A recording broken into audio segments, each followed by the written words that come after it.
Welcome to When Learning is Trauma. Welcome, Lisa. Thank you for joining us. And welcome, Abby. I'm delighted you're with us. From Welcome Home Family Therapy. Abby is an expert in family therapy. She works with the whole family, including extended family and support systems. I would think that's rare. Anyway, let me go on. Together they dig deep and work to calm big emotions and improve communication, create connections and solve family problems. A healthy family identity will flow from developing closer family ties. I keep our introduction short. Welcome, Abby. Thank you for being with here and sharing your experience and knowledge on When Learning is Trauma. As we start, can you tell us your background? Absolutely. I had many years working with very traumatized children. I spent 20 plus years working in child welfare at the same agency here in California called 5 Acres. It's a residential treatment center for what we used to call disturbed children. We don't call them that anymore. Behaviorally challenged children. And they were placed in the residential treatment center because of severe abuse and neglect, such that they were unable to live in a family, even a foster home and like. In my 20 plus years there, I moved around a lot. That was one of the nice things about my position there. I moved from the residential program to the group home program. So those were older children who were a little bit more able to manage themselves out in society, so they were able to go to public school, but they still didn't have a family that could take care of them. So they lived in a group home. And then from there, I moved into the foster care and adoption program, actually helped get the adoption program going for the agency, and really enjoyed that work. And I kept being pulled more into doing clinical supervision, which I was kind of reluctant to do at first, because when you're a supervisor, you don't have just your own cases, you have everybody's cases. So I had to balance that with my work, with my family life. And so finally I decided to go ahead and do that. And I loved it. I loved being in that position. I never considered myself a teacher. I didn't go into teaching for all the reasons you don't go into teaching, but I really enjoyed the leadership role in that position. So I came to my work with in my current practice which is primarily with gifted and twice exceptional children, not completely, with this background of childhood trauma. And I honestly didn't know a lot about the gifted world. Even though I had 3 gifted and 2 twice exceptional children, I didn't really give it much thought. It was just the way they were, and they went to that after school gifted program, and it wasn't very inspiring. No. So, I always supplemented them, and I always found other things for them to do. And I thought for sure that, they had some serious emotional problems, but I never once connected it to being gifted until I was coming out of retirement. I took 10 years off, and while my 3 daughters were middle school and high school, to stay home with them and launch them. And when I went back to the field and was talking to my colleagues about what's going on, what are people doing? And it was really clear I didn't want to return to agency work. But a colleague of mine and friend from my faith community was retiring, and she'd had a practice working primarily with gifted kids. So that launched a whole discussion between her and I. And I spoke with her about how I'd like to work with family and, really help the parents. And she goes, that would fit so nicely with this population. So I just kind of jumped on the bandwagon. I did all my homework. I went and got certified with SANG to be a provider on their website. And I've just been on a learning curve ever since. But I think the parallel and the draw for me from my work with traumatized children to gifted kids is that the behaviors were the same. And I'm like, well, there's some, okay, well, maybe I just got lucky, right? Maybe it's just that this is the kind of kid that I've learned to deal with and to help over the years. But it's been a journey for me to understand how being twice exceptional in particular can be traumatizing. I've joked around with people, and I've said if I ever were to write a book, it would be called The Trauma of Being Gifted. But that book's probably been written sometime already. But I'm finding in the families that come to me for help, the entire family system is traumatized. They are at their wits' end with how to help these really perplexing, bewildering, challenging, and complex kids. So, you know, a lot of the understanding that I have about trauma came from my work through the years, but it parallels and fits really nicely with my current work. The science has changed in that time. I've had to do a lot of studying to get up to speed on what's changed in the parenting field and in the child psychology field. A lot has changed. So it's been very healing for me too. So that's how I got there. What are you seeing with, you know, the Twice Exceptional in particular? What's the behaviors that you're seeing? It's all the behaviors, everything that you could possibly imagine, from, you know, all the attention challenges, the hyperactivity, the distractibility, all the things that go along with ADHD. Most of the children in my practice have been diagnosed with ADHD.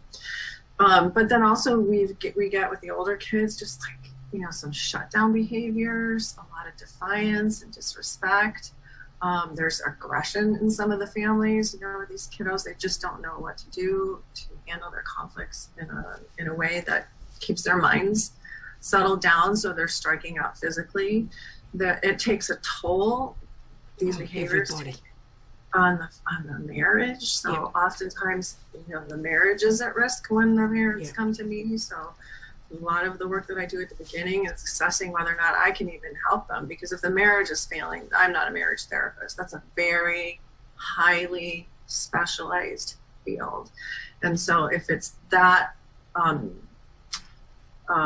much in trouble, I will refer them for marriage counseling first, or simultaneously sometimes. And sometimes it gets unearthed in the work. You know, as we get into it, it becomes so clear that the parents are just so far apart in their marriage and in their relationship that they can't come together to parent their children in a way that makes sense to them. So,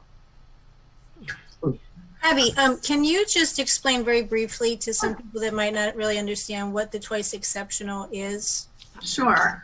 So Twice Exceptional is a term that's been used in the gifted community to kind of explain the disconnect between having a child that might be really intellectually advanced, can have amazing conversations with adults, gets concepts in school really quickly, maybe doesn't have to study much, just, you know, the really bright intellectual kids, but they also struggle with other possibly learning disabilities or emotional problems. So it could be anything from, like I mentioned earlier, ADHD or dyslexia as learning disabilities. They could be on the spectrum, have some autistic tendencies, or it could be that they have emotional problems, like they suffer from severe anxiety or severe depression, and that gets in the way. So those are the kids that maybe can keep up academically, but they're just not fun. They're not thriving socially and emotionally. So it's keeping them in a really dark place. So yeah, it's and some kids have, I mean, I've heard it thrown out there, the idea of thrice exceptionality, like there's 3 exceptionalities. So maybe they have a learning disability and they're depressed and they're super smart. And then maybe there's exceptionalities because of challenges they're having with sexual identity or gender or culturally. So it can get quite complicated and layered. And one aggravates the other, doesn't it, really? You know, I can imagine the complexity if you've got this problem and then you've got the others. It just explodes because you can't even separate them, really. No, because you can't pick apart someone's mind like that. And that's why parents are so confused and overwhelmed, because it is so complex. And they just, you know, it's sad, but with parenting, it's not something that you have to have any training to do. right? So here you are, and most parents will parent the way they were parented. And given where we are in the evolution of society, that means that most parents were parented in what I call an old style or old school way. I mean, I know we were all parented that way. Yeah. But it's changed. That's what I was referring to earlier. In the 10 years I took off, like everything changed. And I'm so glad that it changed because what I did wasn't good, honestly. I agree with you. And I think what I'm realizing now as I'm old is you think you as a child or a parent came out okay, so what happened to you must have been fine, without recognizing what has impacted your parenting. Right. It is really complicated, and it's such a challenging thing to think about. Did you come out fine? And did you come out fine? And if you had the understanding and the compassion and the resources and the space, and if someone really saw you for who you were and listened to you, you still would have come out fine, but maybe you wouldn't have suffered quite so much along the way. Yes. So I guess, for me, going back and parenting from a different perspective, from a positive, conscious, mindful, encouraging way that works to build trust and relationships, I think the suffering, I know it is in the work that I'm doing, the suffering is decreasing. So yeah, there's still challenges, Yes. We've got a couple of questions from Zena. Do you see shutdown as a reaction to actual trauma or monetary overwhelm? Momentary overwhelm. It's small print for me. Yeah. Like if that a day, hour, a week difficult. Yeah, I mean, it's really a hard question to answer. I think a lot of the times we're not going to know the why to certain behaviors, whether it's shutdown or a meltdown or explosion or, some of the more challenging self-injurious behaviors that kids get into.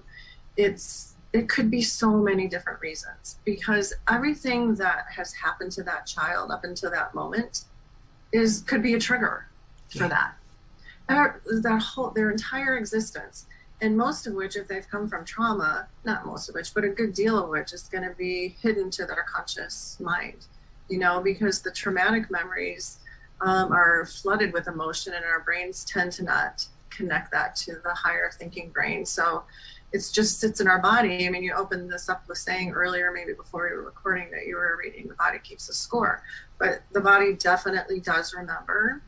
So it's important to try and understand. And so outside the heat of the moment, I often work with parents to try and talk with kids about what was going on with them. Like, and I try and stay away from the why questions, getting them to talk more about like what's hard about it. What's your experience, and see if you can really pick it apart that way. And when you can do that, you can come up with some solutions and kind of work with child, maybe not even really knowing that it might have been something, heaven forbid it was a child that had grown up in foster care and something had happened, and they are not necessarily remembering why they're afraid of the dark, or why a certain tone of voice, or why going to school, or why, it could be a million different things. So it could be both. It could be either. It could be something completely different in terms of that shutdown behavior. But clearly when a child is shutting down like that, they're in huge distress. Yes. That is a clear indication that their brain is reading danger in some regards, and they're going into, Thank you. Robin Goebel calls it the possum brain. We're like, I'm going to play dead so that no one tries to kill me. They're going to think I'm dead already. Don't pay attention to me. I'm not here. And physiologically, when we shut down like that, it is our body's kind way of anesthetizing us. Because if we are going to be eaten alive by a predator, it will hurt less, because the shutdown behaviors cause a disassociation and a disconnection from the body. So it's really quite a remarkable brain that we have. It's just that we are still responding to old threats that, aren't there, and our body thinks that they are. I find that really hard. I've got more questions. See if I can read them. Can you read them for me, because I can't see? It's, well, where are you? This one here, Zena's second question. I relate to this a lot. I've heard it referenced casually, but this feels more intimate and straightforward. Why do you think high academic achievement relates to emotional problems? Did you hear that? Did you hear that? Yeah, so why would a high achieving, maybe gifted individual also have emotional problems? It's not a done deal. It's not necessary. One does not cause the other, and they're not necessarily correlated. But there are a certain group of people who struggle with social and emotional development who also have a high IQ, and the reason is that they find it. There's so many. One of them is that they don't fit in often. They want to have these really deep conversations that have great breadth to them, and their peers are just not interested.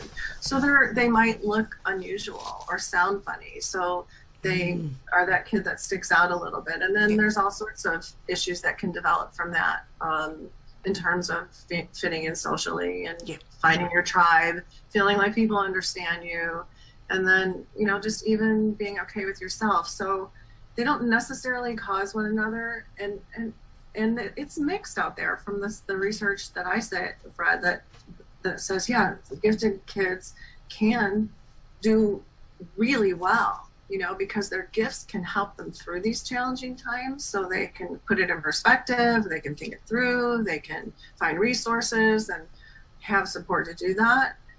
Or it's the complete opposite, and they get remorse or depressed or have so much anxiety. So it's hard to actually categorize it that way. So basically, along with that, it's like extremely high anxiety or depression, as you mentioned. Zena also wrote back with, I literally play dead when I leave campus. I immediately try to distract myself, and I have homework and things to do, but I feel I can't get to it. I'm in grad school now. I'm better on campus. Mm-hmm. Yeah, it sounds like she is in the freeze response of the fight, flight, or freeze response to danger. So whatever is going on is definitely triggering, I'm not safe. And, it would be great to be able to talk with somebody, see if she can get underneath that a little bit and explore what's going on with that. In my experience, that a lot of these learners who are a little bit different feel very misunderstood. And it's exhausting, for one. I don't know how it is in the East Coast, at least. Our schooling system does things pretty much one way. If you don't fit that, and if you challenge the teacher, sometimes you stick out. Teachers don't really want questions necessarily. They really don't have time for that. And I think this misunderstood feeling can be pretty damaging. Yes. Yeah, and they're almost lucky if they have something to gauge that against, that they know that they're in a gifted program, like they've been identified, that there's something there. It's the kids that don't know that the resources aren't there in the school, or the parents don't have the wherewithal, or even just the knowledge of what giftedness is, that these kids, they have nothing to bounce that off of. So they just go through thinking there's something horribly wrong with them, that they don't fit in at all. So, having a diagnosis, a descriptor of giftedness can be really helpful to say, okay, now I can learn about this. At least I know what it is. Like for the example I was talking about earlier with my daughters, two of them, which are twice exceptional, I didn't know. And so I was putting I misdiagnosed them. Mm-hmm. I put as a diagnostician, I did that because I had no understanding of giftedness, no perspective of it whatsoever. It wasn't anything I ever took a class in. I'd never read an article about it. I just, I was happy my kids got some extra arts and crafts, in the afternoon. So. Yeah, I think too, the bipolar diagnosis seems to be way overused, at least what I've seen. And I'm not suggesting there's not such a thing or that some folks don't benefit from medications, but I think some of what we're seeing isn't necessarily that, but it's more of the frustrations and the highs and lows of some of this internal, problems between feeling like you're smart in this area, maybe struggling in another area, or just feeling isolated or whatever is causing that. That I think that once you get the, I work with adults in an inpatient drug and alcohol facility, and a lot of them will be diagnosed as ADHD or bipolar. Now, in that case, we're also dealing with substances, so that can sort of mask some of this too. But once that bipolar gets put on there, I don't know, it seems like it carries them, it sticks with them, and it gets into their psyche somehow. And then, I don't know, in your field, do you see overdiagnosis of some of that? I did 15 years ago when I was working in agencies and had regular consultations with psychiatrists, and it seemed like they moved from, this is just my perspective on it, looking at medicating kids with a bunch of psychotropics for like schizophrenia almost, like that's how they died, that's how they treated them, into moving it into more of a bipolar issue. And yes, I do think that it was overused and that people didn't have the tools or the understanding of the brain development, and the science wasn't in the place. I've kind of lost track in the last 15 years as to whether or not that's still happening. I don't see those kids in my practice. If they're that dysregulated and that dysfunctional, they're probably not at home. That is a really hard, if that's truly what's going on with them, that's a super hard diagnosis to manage in this at-home setting. And if that's the case, they've already been to the psychiatrist, they're already, meeting with individual professionals that individually work with children with these disorders. And one of the things that I've done over the years is I've moved away from doing individual therapy with children. I did that, for 20 years in all of the treatment facilities that I worked in. And they just kept going back to whomever, the child care staff, the foster parents, the adoptive parents, the group home parents, and nothing got resolved. Like the parents weren't involved in the treatment. So when I was working in the foster care program, I kind of took a leap and said, okay, I'm going to go to the foster care house myself. That's not uncommon for social workers to do when they're doing case management. Social workers from our agency did that, but I wanted to go into the home as a clinician and see what was really going on there. I mean, the adjustment of a child in a new home like that is an issue for the entire family. It's not just something that the child can fix. So I started working intensely with parents then, and I loved doing it, and they responded well to it. The kids were so much more comfortable in their own home. The families didn't have to drag everyone to my office and wait in the waiting room. None of that was going on. So I did develop my private practice with an in-home component prior to the pandemic. And I loved it. I loved meeting people in their own homes. I feel comfortable there. It's just something I'm super familiar with. And that's brilliant. Yeah, that's brilliant. It is brilliant. And then the pandemic hit, right? Yeah. So I have not returned to families' homes. I have a lot of young children in my practice who are not vaccinated.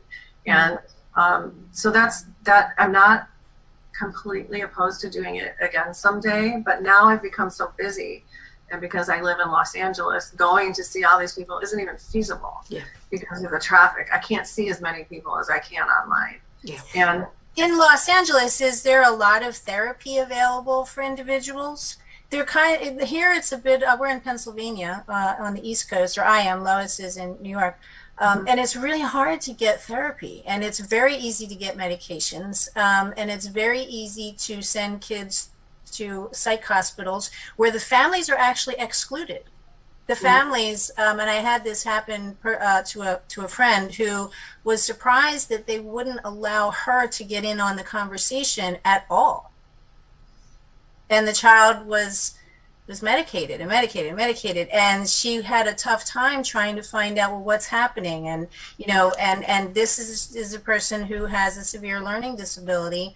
I don't like the term disability, but that's what we call it. And this person had a lot of trauma from school, and also personal relationships, because it's difficult for them. And to not include the family it doesn't make any sense. It's hard to get therapy to begin with, and then when we do, we just focus on the child. So what you're doing, I think, is fantastic. Yes. It's perfect. Yeah, I actually, well, to answer your first question, I don't think it's hard here on the West Coast to find therapists for children. I think there's many more, especially now that you can do it online. And you know, with the pandemic, everyone had to jump online, which is much harder to do in an individual session, especially with a small child. But I really take my hat off to the play therapist and the child therapist that are doing that. They've figured out really unique ways of doing it. And at the same time, my theory of change comes from a family systems perspective, and I feel with the parents being the ones who are the leaders in the family and holding the authority, that I put my energy there. I put my energy into helping parents understand their kids, giving them the tools and strategies to be able to effectively work with all of the challenging behaviors. And my motto is I help parents become the healers in the family. So I do a 90-minute session, but usually a good hour, sometimes to an hour and 15 minutes, is alone with the parents. Yes. And in that time, we're working through things with them. I'm giving them tools and strategies, and then we're pulling the kids in for the last probably 15 minutes or a half hour. That gives them an opportunity to practice what we've been talking about. So it's really very hands-on and very much coaching in a lot of ways. And they're really grateful for it. They really appreciate that time. I could have used that. I needed it. I desperately needed it. Yeah, the chaos in our family was really quite incredible, and we didn't know what was going on, and we were scared. And I just thought, you know, here was a kid that just didn't want to do what he was supposed to do. And I thought, he's from a very good family. We have good morals. We're good people. And part of it, really, I have to say, was my feelings of guilt and embarrassment in a community where I thought that people are looking at me like I'm a bad parent. And I could have really used some untangling and some, you know, the trauma that we all went through was pretty much unbelievable. Yes, it's extremely traumatic. I went through it myself, you know, with the challenges my daughters had. And I'm just really grateful that I can go back and do things differently now. And I am healing myself through the work as well. And I don't ever miss an opportunity to let the parents that I know that I'm working with that, you know, it wasn't until my middle daughter was probably 21, 22 that we actually bonded through a lot of hard work and going to therapy with her. And it was just that challenging. But that's also a good indication that there is hope. You know, I say to them, it's never too late to bond with your children, but the work is often first with the parent. I mean, I do work with the family and I do work with the couple to get on the same page, but really my beginning work is with the individual parents together in the session, like helping them learn ways to manage their own dysregulation, because they need to be able to put off a sense of safety to the dysregulation that they're experiencing with their children.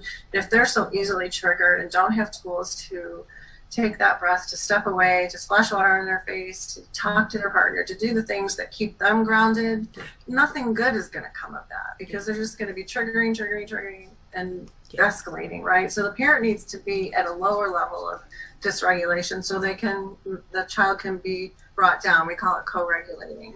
So they need to be brought down to the level of a calm parent, but parents aren't calm when they first come to see me. Yes. They're just not. Nope. So a lot of my work is around helping them. You're not given the skills. As you said, you're not given, unless you're been in some training or some psych program, you're not given the skills. But I've got two questions. Okay. Start with Christopher Chase or C-squared first, because that's what you were talking about most recently. This one. What would you recommend for people that can't afford to get therapy for themselves or their kids?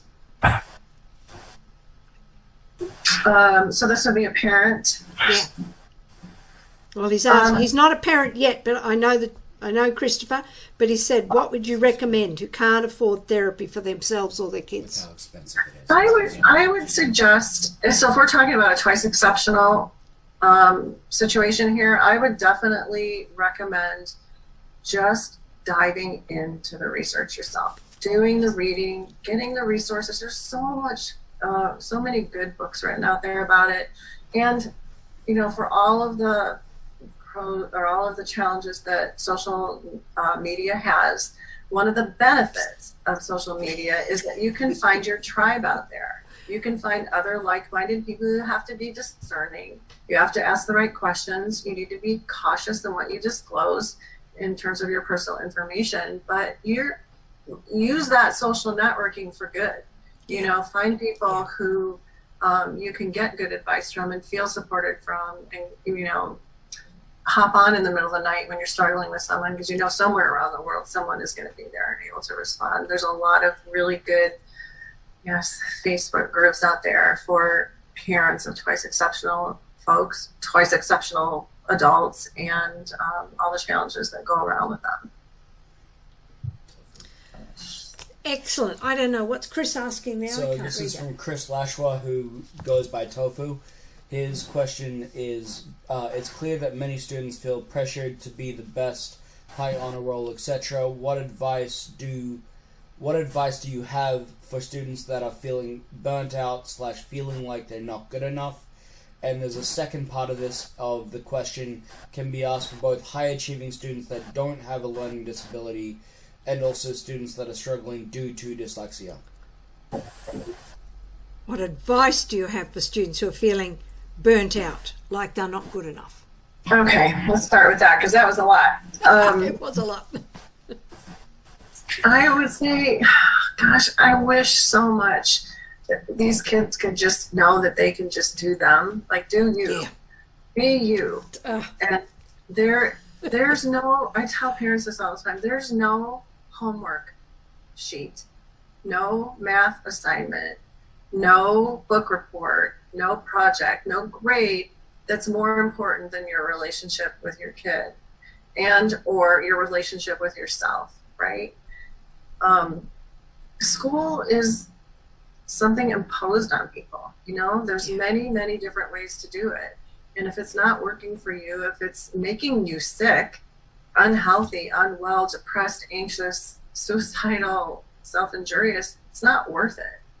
There's another way to do it. There's all sorts of other options for school. There's online school, there's homeschooling, there's unschooling, there's taking a gap year, it's so important for these kids and parents to know nothing is more important than the well-being of your child, nothing to do with school. It will come, they'll learn, especially if they're bright, they'll get it. Self-compassion would be my biggest response to this one person who's asking about themselves, like for them not feeling good enough and not being worthy, is explore Christian Neff.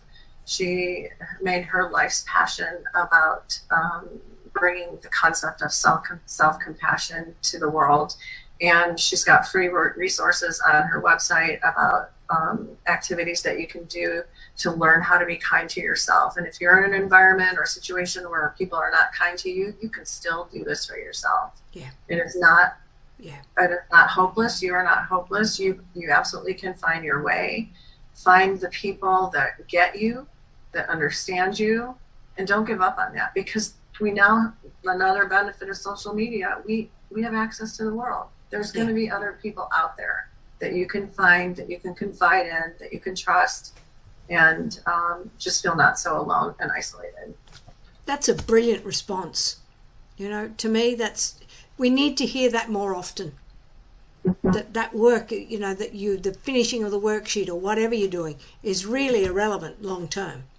Mm-hmm. I know, and it feels like it's like an emergency, doesn't it? And then you get into this battle with your kid, but your teacher said it's got to be done, and if blah blah blah.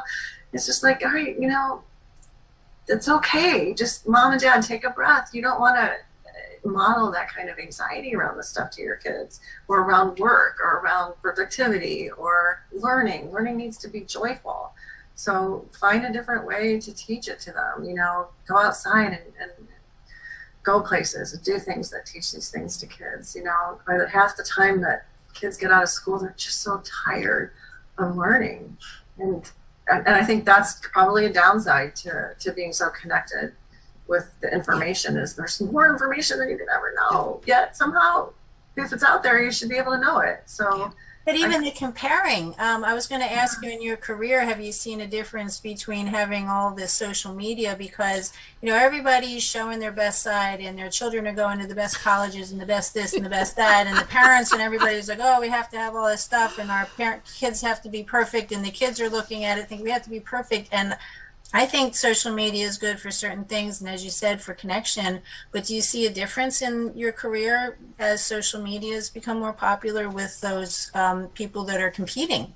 Every day, every single day. And I would say that is the most common theme across all of my families, is how they manage that aspect of their children's and family lives, is balance. How do we balance screen time with real life time? And what is healthy? How can we be good digital citizens? How do we keep our children safe? And I am constantly urging, encouraging, coming up with plans to help move families off screens and into real life. And I hope that there's a backlash to this screen world too. I see it a little bit with some young adults, where they're coming up with some strategies to not have it be the focus of their lives. Yeah. And then there's other folks who just, walk around with their headphones in and their phone in their hand, connected all the time. So, yes, I do see, even like week to week, I see it. It's growing exponentially challenging.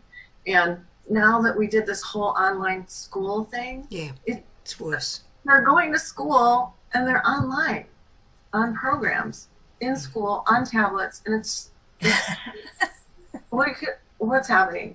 And it's their brain. It is their brain getting so tired, so overworked, so dysregulated.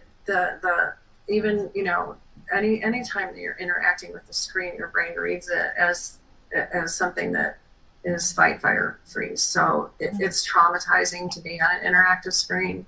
So I'm always looking for ways to gracefully set more limits on the technology, especially when they're so little. Yes.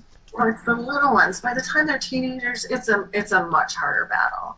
And the digital natives that are coming up now that are teenagers, it's really hard. But parents can make a decision when their youngsters are young to have a healthy balance between their digital life and their offline life. So, yes, to answer your question, it is a huge problem.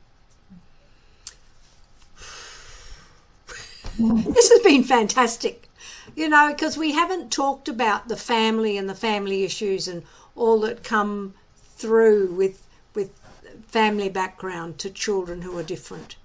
Mm-hmm. So to me, you've really highlighted how important it is, first, that parents regulate themselves.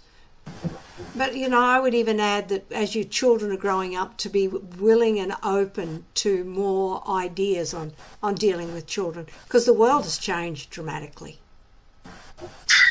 Yeah, it has. And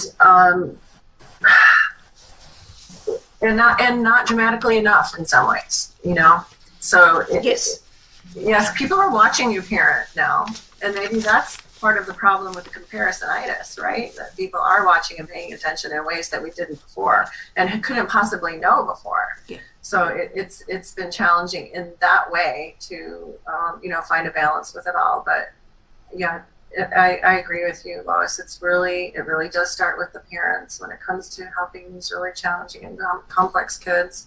Mm-hmm. And even I'm looking at the name of your book, Reversed, a memoir about Over Your Shoulder. And I didn't mention this at the beginning, but I am hugely dyslexic. Yes. And was never officially diagnosed, and did all of the things to work twice as hard, compensate, fill in the blanks. I did it. And I didn't know any better. I didn't know any different. I just always thought there was something wrong with me.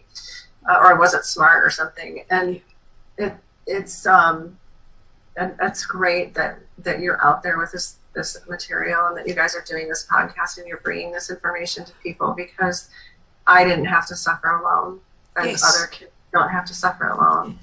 So you're reaching out to all the right people to get the word out. Like, let's help. Let's shift our lens here. Yeah. And bring more compassion. And children shouldn't come out traumatized from an institution that's been set up to care for them. Yes. So my work is to help the parents make that shift. The school systems is a huge creature to even look at changing that model. So that is another big, we've talked about that in our meetings too, how hard that is. And our first point, what we're trying to do is just awareness that it does happen. That's my goal anyway. Yeah, and I was just saying, I think that if it is to change, it's going to come from the parents. You know, I do think that there's going to be power there, that they are the consumers, right? Yeah. So you can go in and ask for something different when they know, and you guys are helping them to know. Yeah. We're starting to see a little bit more of a change where parents are hugely dissatisfied and they know more now. So we've been dealing with this for decades, and I think social media in that way has helped to bring some of this to the forefront. I love how you said comparisonitis. That was hysterical, and it's like perfect. But I do think that, the social media, at least in the case of bringing awareness to all this, and this is Dyslexia Awareness Month, I think we're going to finally start to see some change, but I don't know, like it's very slow. Yes. And for the people going through it, we need some tools to help them through it. I'm going to call this to a close because our time has disappeared again. And before we start, I've got to say thank you to my son Isaac and his buddy Chris for their technical support, because this show wouldn't go on without them. And for the guests who continually make comments and ask questions, for Chris and Zena, and Chris for being part of it and sharing their thoughts, because they bring a lot of practical questions to our guests. Thank you, Abby. Have you got one last thought before we head off, before we close? I would say just don't give up. I would say for me, that's my most tenacious quality, is that I don't quit. I'm constantly trying. I'm constantly learning new things. And and with everything else going on, what else can you do is just not give up. So that's brilliant. I love it.